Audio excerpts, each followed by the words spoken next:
Welcome to the new Camtasia Studio. We encourage you to watch and play with this Getting Started project video to learn some of the most important concepts of using the editor. If you want more in-depth tutorials that will walk you through the entire process of recording, editing, and sharing your videos, then please watch the Getting Started tutorials using this link under the Help menu. The editor is divided up into three main areas: the clip bin, the timeline, and the canvas. The canvas is where you see your video during playback and can move, resize, and reposition all media however you want. The timeline is where you assemble and edit your video. At the top of the timeline, tick marks represent time in terms of minutes and seconds. When building a video, you'll work in a horizontal manner, beginning from the left and moving sequentially through time toward the right. The tracks are layered on top of each other, so media you add on higher tracks is viewed on top of media on lower tracks in the canvas. For example, this callout is placed on top of the video track on the timeline, and therefore is on top of the screen video on the canvas. If I drag the video track on top of the callout on the timeline, the callout is now hidden behind the video on the canvas. Use the zoom slider to magnify the view of the timeline. This is very helpful when making precise cuts and selections, like removing ums in your audio. New media can be dragged and dropped on an existing track, or a new track is automatically created when media is dropped at this location at the top of the timeline. To change the position of a clip on the timeline, just drag it. To change the duration of a clip, drag the edges in either direction. An important part of the timeline is the playhead. To view your video, click play. Notice how the video and the timeline's playhead stay in sync.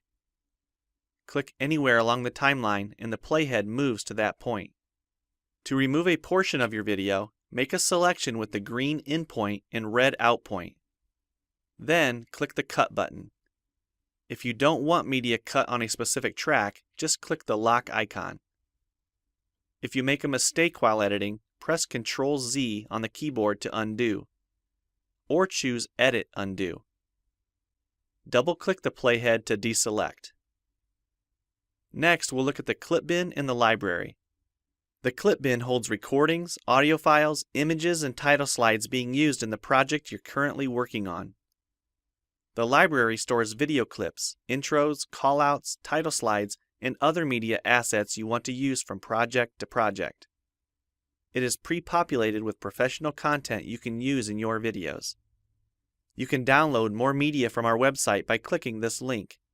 You'll find a lot more music, callouts, and animated titles to use in your projects, and it's all free. Once you find something you like this callout for example, just drag it to a track on the timeline and resize and reposition it as needed. Double-click the callout on the canvas to open the Callouts tab and edit the text, or change any of the text properties like color or size. You can find a number of other callouts to use in your projects by expanding the Shapes menu. You've probably noticed the video zooming in and out at times, for example here when it's zooming into the timeline.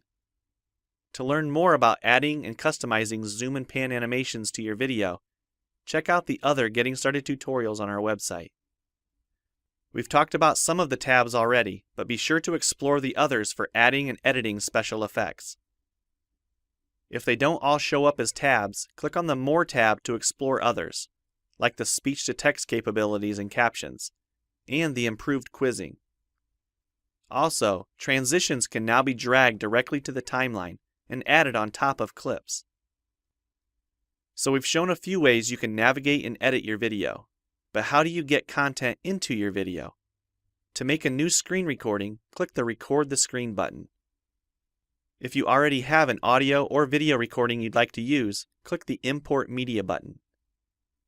When you're done with your video project, you'll need to click the Produce and Share button to create a shareable video. Expand this menu to see a variety of presets. We have a new video player that plays back your MP4 video and includes other interactive features like table of contents, closed captions, quizzes, and even hotspots. These features are available when hosting your video on TechSmithScreencast.com or the video and player on your own web server. This player provides playback on multiple devices with just one video, whether it's a phone, tablet, laptop, or desktop computer.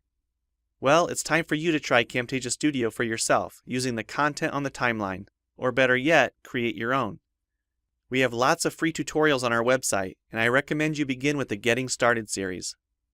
Also, the help file inside Camtasia Studio tells you how to use each of the Camtasia Studio features and applications.